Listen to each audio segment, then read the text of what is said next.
students, welcome to this next lecture of chapter 1, that is working and auxiliary motion in different machine tools.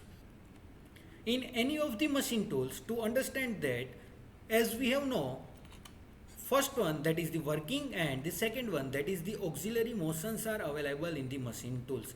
In our first introductory lecture, we have taken the example of the apple. In apple, if we want to cut that particular apple, that knife needs to be moved in forward and backward direction for that cutting purpose. So for that cutting, if we take an example,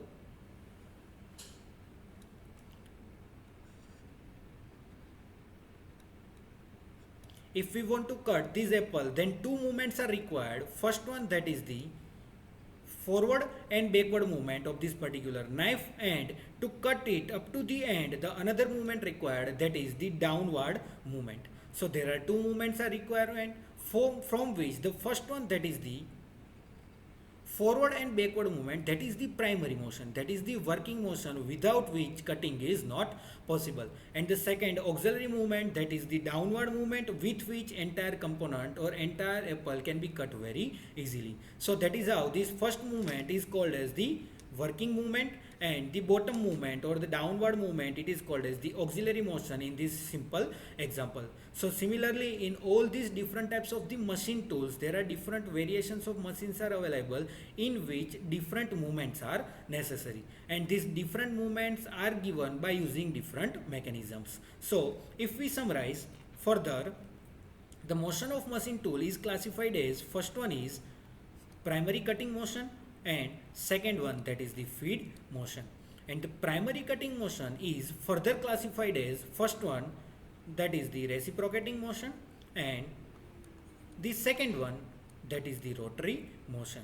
So as we have discussed, in simple case, the first one, that in the case of knife, the reciprocating motion is required.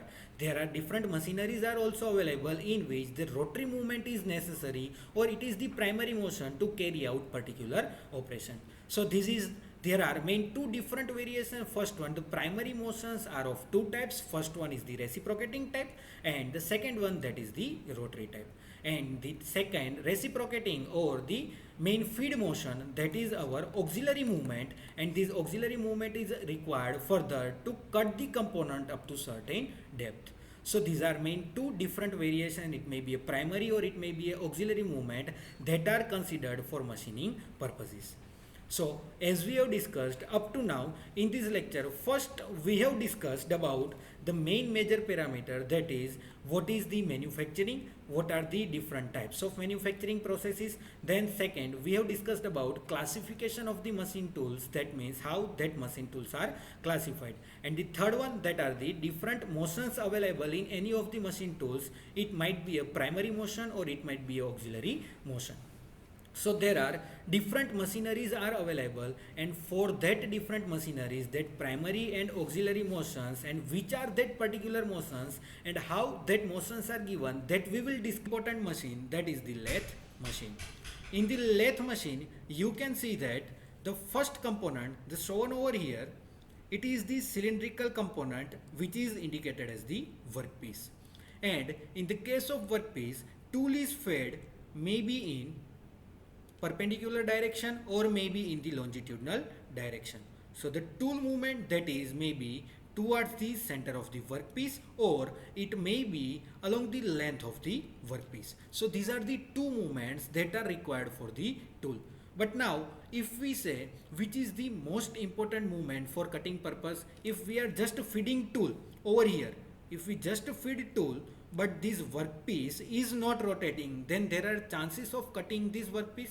No, there are no chances. That means the rotary motion of this particular workpiece, that is the major important requirement for cutting purpose. So in the case of the lathe machine, the first and foremost primary motion required, that is the rotary motion of the workpiece. And the secondary motion, that is the movement of the tool. And the movement of the tool, that means the translatory motion of the tool may be in the axial direction, that is along the length, or maybe radial direction, that is towards the center of the workpiece, that is the second or feed motion or the auxiliary motion. So this feed motion is also known as auxiliary motion. And about these we have also discussed in our first lecture of this chapter 1. Now the second machine tool, that is the drilling machine. In the case of drilling machine, similarly you can see over here the first and foremost requirement, that is the rotary movement of the drill bit. So here you can see this is the drill and the bottom part shown over here, that is the workpiece. So our primary requirement, that is to hold this particular workpiece. At that time what needs to be done, this rotary drill bit moves towards the workpiece and it starts generating hole in this particular component. So here we can again say that if we just simply move this drill bit in downward direction without rotating it, then there are chances of removing material? No, there are no chances. That means to remove the material from the workpiece, the rotary motion of this drill bit, that is necessary. So that is the primary motion. So you can see over here the rotary motion of the drill bit, that is the primary motion. And now we want to drill the hole up to particular depth. So to obtain that particular depth, what needs to be done? This drill bit needs to be moved in the downward direction. So the movement that is in the downward direction, that is the translatory movement, that is nothing but the secondary or auxiliary motion. So you can see over here the translatory motion of the drill, that is the feed motion or it may be a auxiliary motion. So these are the two machines. First one is the lathe machine and another one is the drilling machine, in which the primary and auxiliary motion that we have discussed. So now the next one, that is the third one, it is the grinding machine. And you have seen in normal workshops the grinding machines available, and you also seen that in grinding machine the grinding wheel is rotating at higher RPM, and whatever the component we need to finish or we need to machine, that we are feeding towards the workpiece. So you can see over here the first thing, that is the part shown over here, that is the workpiece, and the wheel shown over here, that is the grinding wheel.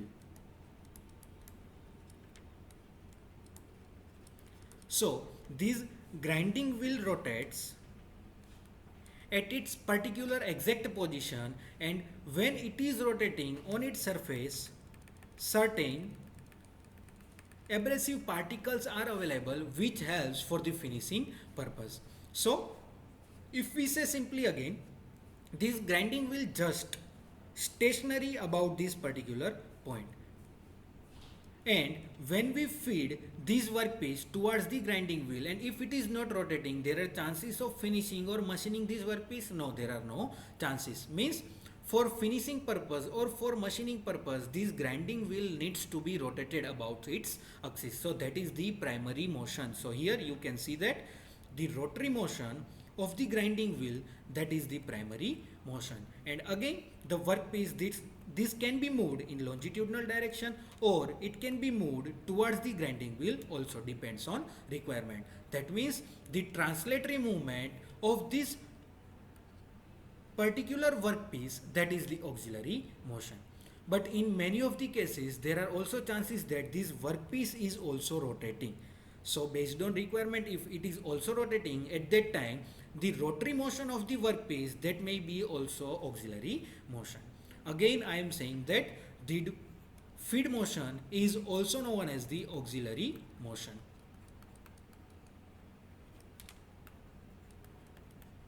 So keep these two words in mind. If we are saying feed motion or if we are saying auxiliary motion, this is nothing but the secondary movement required for machining purpose. Now similarly, next one, that is the milling machine. In the case of milling machine, the milling cutter is rotating about its axis at certain position. So you can see over here,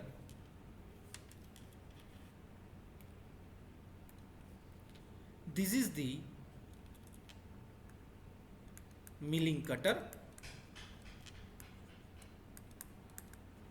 and this part is the workpiece. So now if we want to machine this workpiece, then what needs to be done? This milling cutter needs to be rotated maybe in a clockwise direction or maybe in the anti-clockwise direction.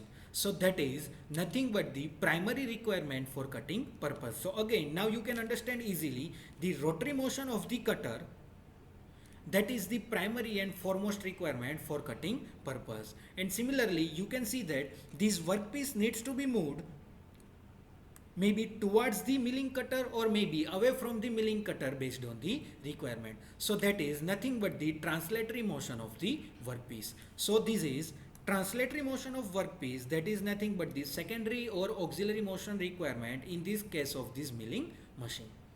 Now the next machine, that is the saper and slaughter machine. Now I have listed these two machines over here. The first one, that is the saper machine, and the second one, that is the slaughter machine. Now in both these machineries, as we have discussed in our introductory lecture, in saper machine the movement that is in the horizontal direction, and in the case of the slaughter machine, if we rotate it by 90 degree, that means the vertical movement that will give us the slaughter machine. So that means the primary and auxiliary motion both are similar in the case of the slaughter and saper machine. Just the direction of movement is different. So here you can see this is the single point cutting tool, and the bottom part, that is the workpiece. Now whenever the machining is required or the flat surface needs to be produced, maybe a slots needs to be produced, maybe a keyways are required, at that time these saper and slaughter machine are used. And in the case of saper and slaughter machine, the reciprocating movement of this tool, that is the primary and foremost requirement. So that means the primary motion, that is the reciprocating motion of the cutting tool, which is most importantly required. Now in the case of secondary movement, that is for the case of workpiece, so this workpiece is moved along the length or maybe in the width direction, depends on the shape of the component. This movement helps to entirely cover the surface of this workpiece. That means the translatory motion of the workpiece, that is the auxiliary or feed motion for this saper and slaughter machine. So this is the primary and auxiliary motion for the different types of machines available. Again, there are also different machineries are available, and for that different machineries available, we will discuss the different primary and auxiliary motion and how that motions are obtained in our particular chapters that we will discuss in our further lectures. So up to now we have discussed major machines or machine tools available, in which is the primary motion required and which is the auxiliary motion required for the cutting purpose. So I hope you have the clarity about these different topics that we have discussed in our this particular topic. So looking forward to see you all in our next lecture. Up to then, thank you.